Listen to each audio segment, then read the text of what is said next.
I watched them standing at the door like they were about to head off on a vacation they deserved.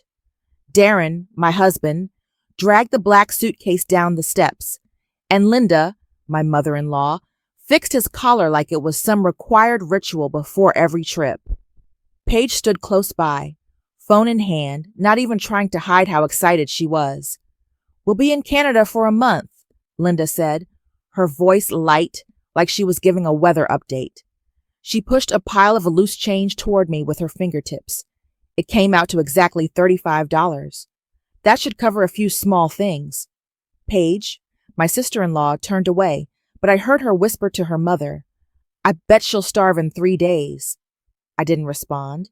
I just stood there with my hand on the table, my fingers brushing the money like it was a reminder that they'd never seen me as an equal. Darren glanced at me, so indifferent that I couldn't spot even a hint of hesitation. Then they walked out. Linda locked the gate from the outside with a clean little click, like she was locking up a guest room, not shutting in her daughter-in-law. To understand that moment, you have to go back a few months, when I had just moved here, thinking married life would finally give me a real family. Back then, I still believed it. I'm Mara, a data analyst. My job forces me to notice things most people overlook: quiet numbers, tiny shifts between lines in a report. That habit followed me into every evening in this house. At first, everything seemed normal. Darren didn't talk much, but he was never openly unpleasant. Linda was different. The way she watched people made it easy to remember exactly where you stood in her eyes. And Paige, I remember the first time she looked me up and down, like she was sizing up a new item someone had brought home. Her first words weren't, "How are you?" but, "You leave your slippers here? No one in this house does that." I just smiled, not because I was happy, but because I knew disrespect doesn't always make noise. It hides in small details, in the way someone shifts your place without ever having to raise their voice. This house had an unspoken rule. Linda decided everything in the kitchen. Who ate what? Which meals were cost appropriate? All of it. One night, I bought a few things I liked, a little fresh fruit, a carton of the milk I prefer. By the next morning, they were gone. Linda just said, in that soft voice of hers, "These things are expensive. No one in this house eats like that." Darren heard her, said nothing. Paige liked to look over the utility bills. She'd ask what time I used my laptop or how long my bedroom light stayed on. One night, when I came home late after overtime, she tossed out, "Must be a few extra dollars. But hey, good for you. Helps cover my mom's electric bill." None of these comments were loud, but every one of them was a thin cut. I kept telling myself that living together always brings friction. But the more I tried to think that way, the clearer it became. To them, I was just someone who lived off their house, someone with no family behind her, a woman who sinks easily, as Linda once said right in front of me at dinner. Darren stayed silent then too, and silence has a sharper edge than anything else. Last month, Linda started talking more about their Canada trip to visit relatives. Darren seemed ready to leave the city for a few weeks, and Paige. I saw her buying a swimsuit, though she claimed it was just for the hot springs in Canada. I watched. I didn't ask, not because I didn't want to know, but because I learned that asking them only made them think I needed some kind of reassurance from them. 3 days before they left, Linda put a spending list on the dining table. Every item had a price next to it and was marked unnecessary when fewer people are in the house. She paused at the food section. "Mara, you don't need to buy much. With just you here, keep things simple." I gave a small nod. She took it as agreement, but really, it was just me avoiding extra words. After that, the morning they left came quickly. Linda wore a thick coat like she was about to step into the snow. Paige put on sunglasses and posed for photos right on the front steps. Darren checked the plane tickets again. In just a few short minutes, they gathered enough indifference to turn their goodbye into a formality. We'll be back soon, Linda said as she pushed the pile of a loose change toward me. Exactly $35. I looked at the bills sitting there. Small, shameless. Paige tilted her head, her voice low on purpose. Wonder how she'll manage. I didn't say anything. There was no reason to. When the metal gate closed behind them, the house fell quiet. Not the kind of silence they expected. I wasn't stunned or hurt. There was just one clear, steady thought. They think I'll fall apart. I stood there for a few more seconds. Sunlight slipping through the crack in the door and stretching across the floor. Calm the same way I felt. Then I put the money in a drawer. Not because I needed it. I walked into the kitchen. The table was empty, free from those watching eyes. No one behind me checking which vegetables I picked, how much I spent, or how long I kept the stove on. The drawer still held Linda's $35. I pushed it a little deeper, like putting something unnecessary exactly where it belongs.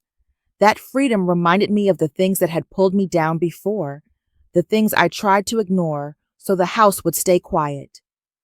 I still remember the time Linda went through my bag when she thought I wasn't looking.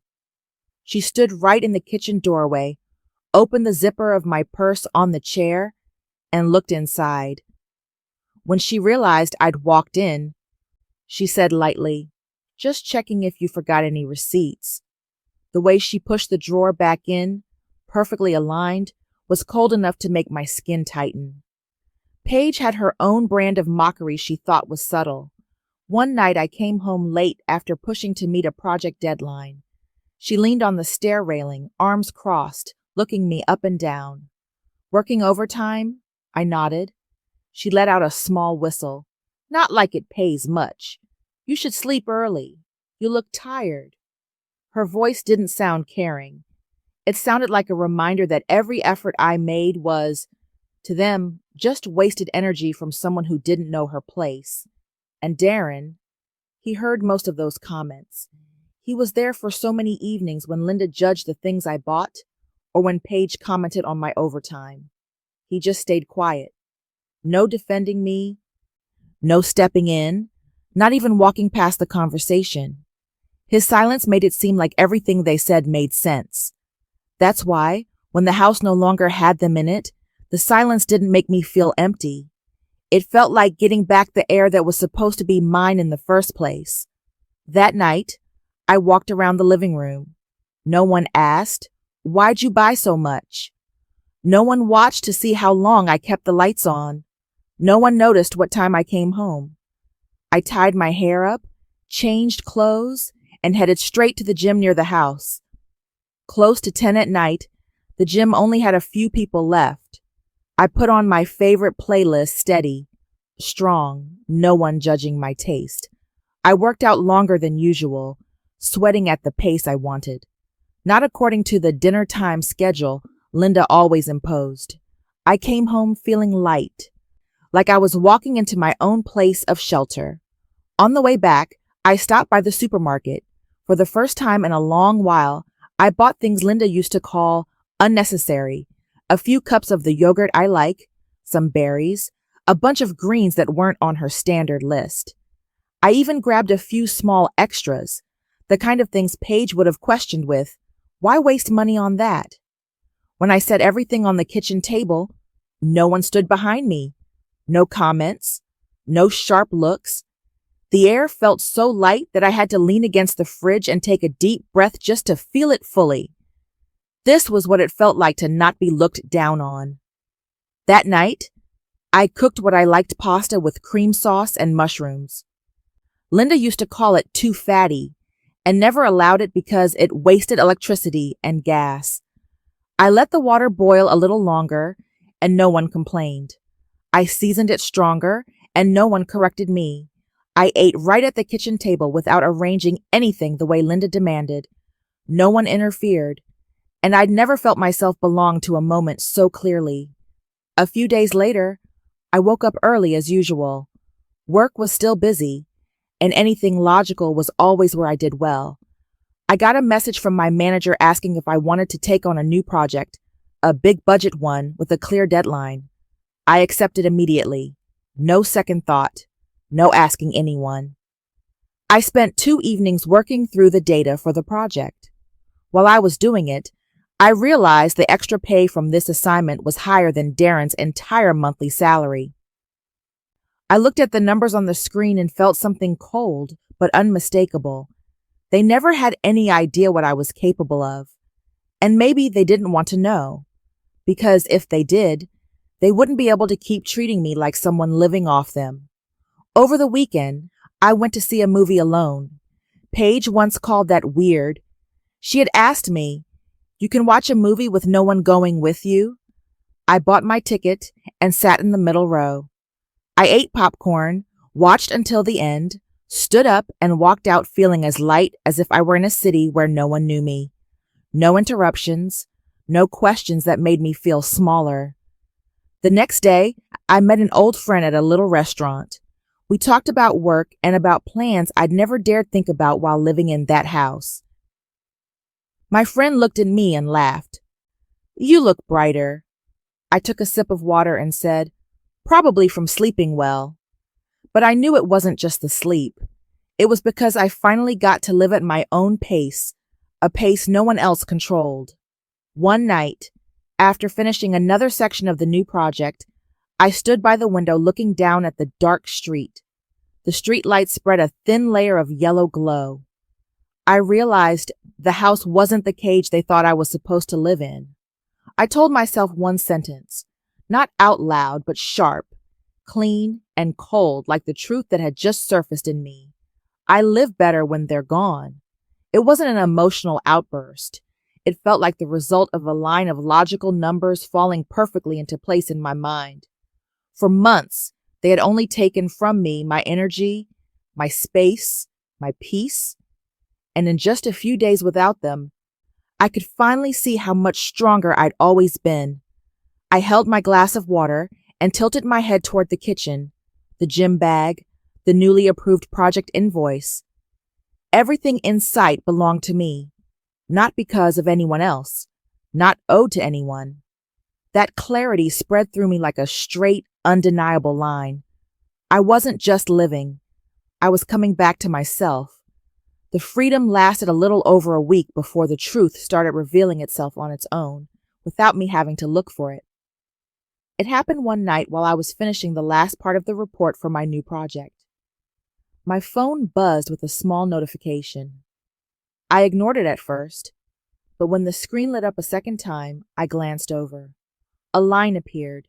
Paige added to her private story. I'd never asked to be added. Maybe Paige forgot I was still on her old friends list, or maybe she simply didn't think I was important enough to notice. I opened it. The first slide was a beach, clear blue water, bright sun, nothing like a cold Canadian winter. The second slide showed lounge chairs by a pool, white towels, the angle unmistakably from a mid-range resort. The third slide was a cocktail with a caption, "Finally, freedom." I stared at the 3 photos for a moment.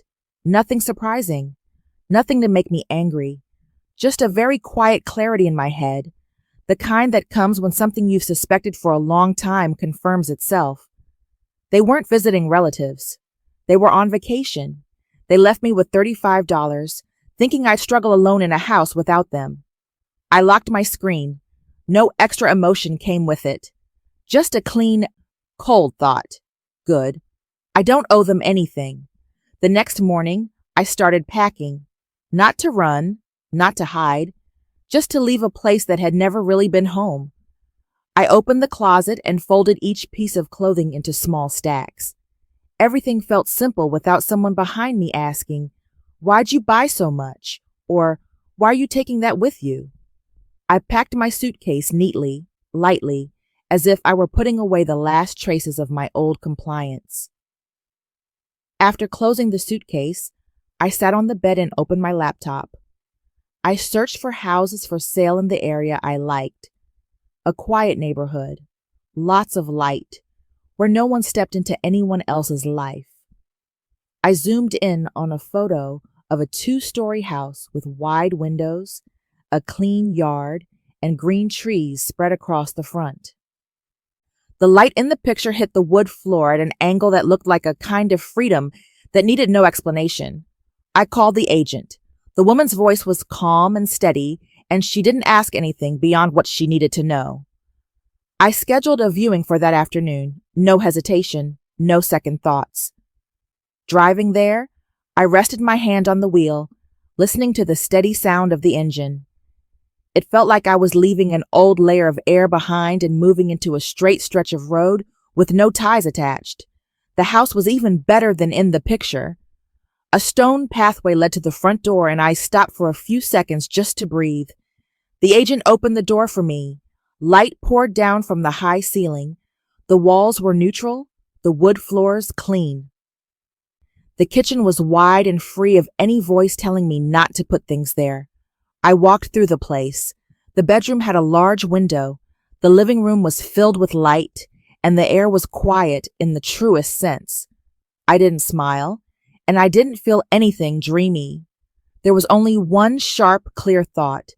This is where I can breathe the right way. The agent asked if I wanted to see any other houses. I shook my head. I'll take this one. Not a second of hesitation. That afternoon, I signed the papers and put down the deposit.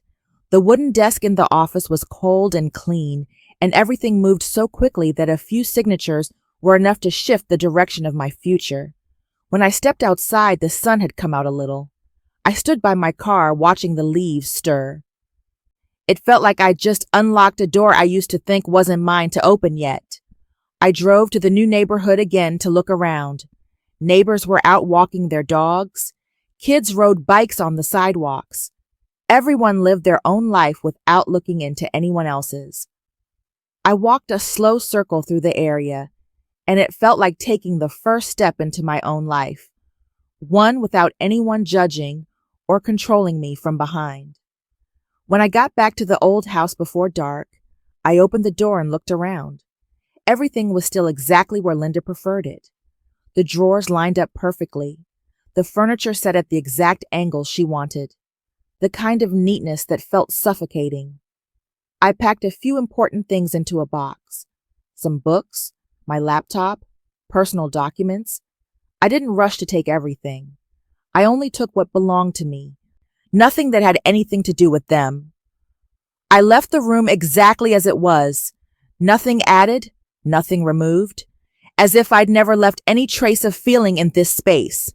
The more I packed, the clearer it became. I had lived in this house like a visitor, and now I was leaving it the way someone checks out of a room on time. I looked around one last time. The house was quiet, not because they were gone, but because I had pulled all of myself out of it.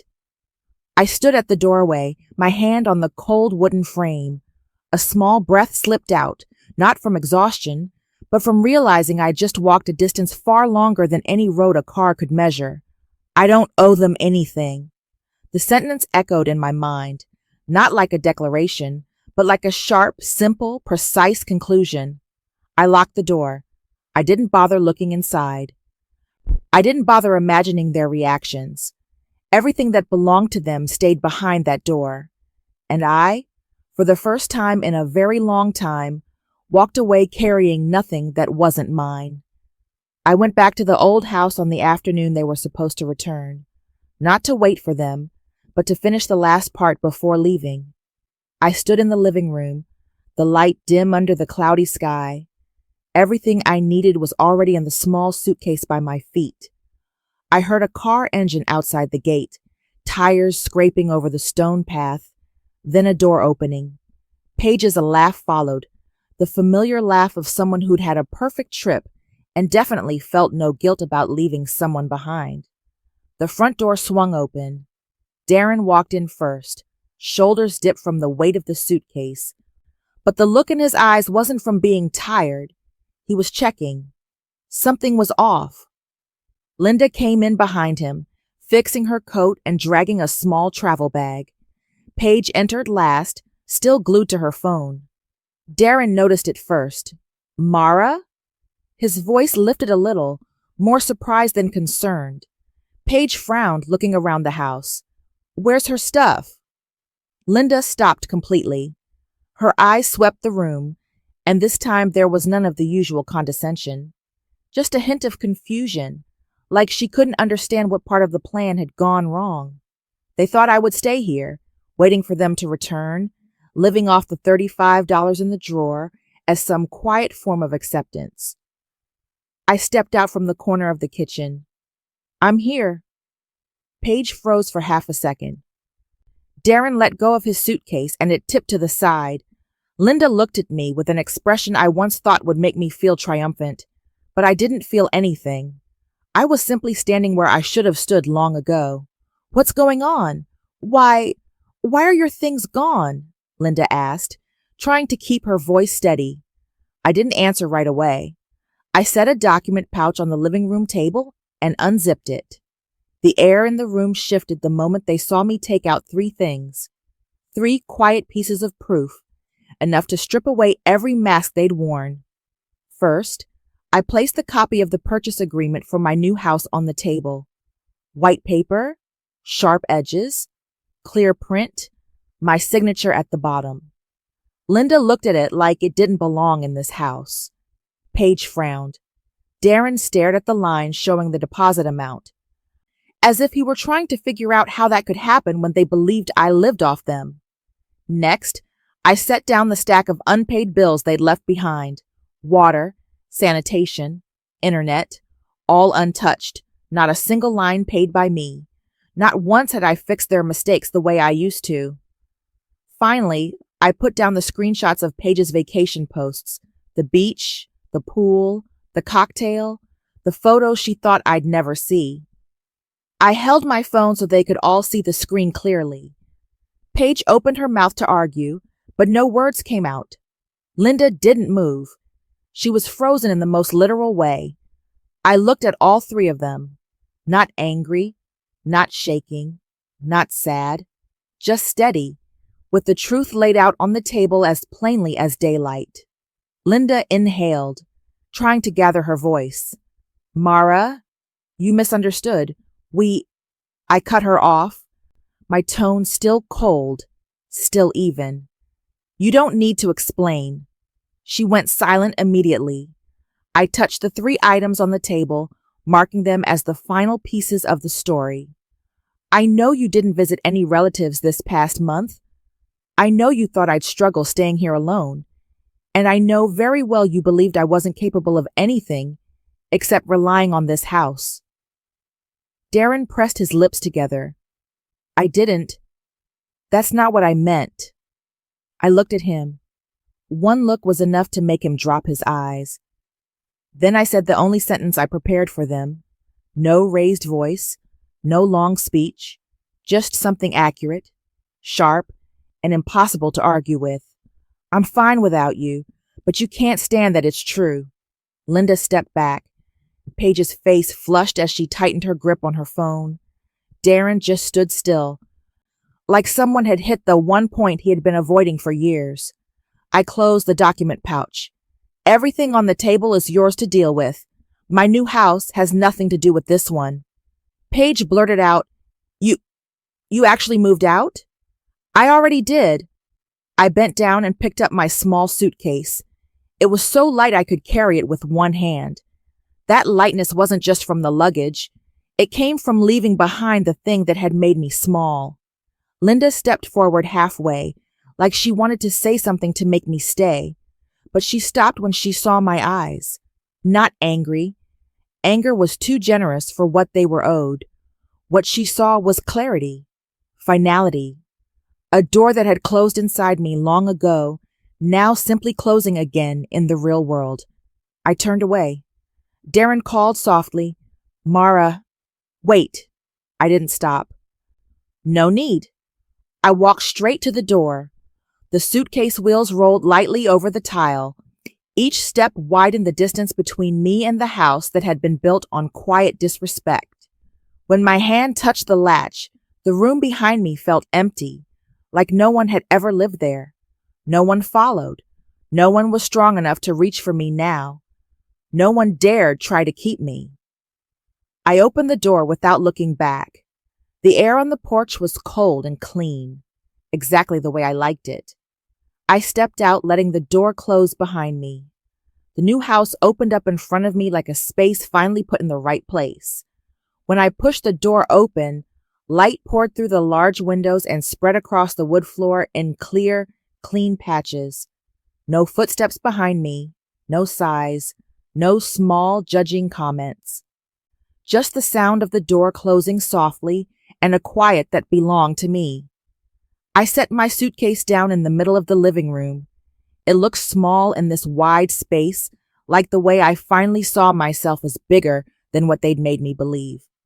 I walked through the house, running my fingers along the smooth kitchen counter, the wooden stair rail, the open window letting in the wind. Every touch was a reminder. No one here had the right to shape my life anymore. In the afternoon, I started placing the furniture I'd chosen. A gray chair by the glass door, a light wooden dining table with 2 simple chairs, a small plant in the corner, just enough green to soften the room without taking away the clean lines I liked. No one stepped in to tell me that color doesn't match. No one tried to rearrange anything. The feeling of finally belonging to myself came slowly but surely. No footsteps in the house trying to overshadow my presence. No eyes measuring whether I deserved to be there. I finished arranging everything as the sky grew dark. Warm light reflected off the glass, turning the room into a small corner of undeniable peace. I sat down, opened my phone, not to show off, not to get revenge with noise, but to put a final period on the story they thought they had the right to write. I stepped outside the house, took a few steps back, held up my phone. One clear photo. Me, the new house, the light behind me. No smile, no need for one.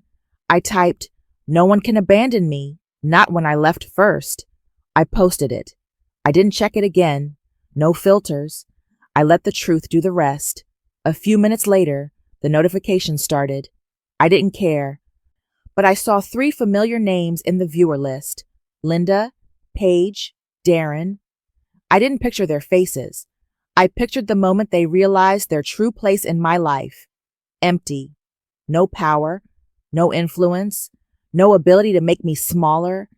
Their presence, from the moment I walked out of that house, was nothing more than a faded echo I no longer had to answer to. I set my phone aside. I didn't wait for their reactions. I didn't need proof that they understood. Whether they did or not didn't matter anymore. I walked into the kitchen, poured a glass of water, leaned against the counter. This place didn't ask me how I should live. It simply existed, giving me room to breathe at my own pace. I looked out the glass door, where the streetlights fell in steady patches of light. In the old house, I used to feel smaller every time I walked from one room to another.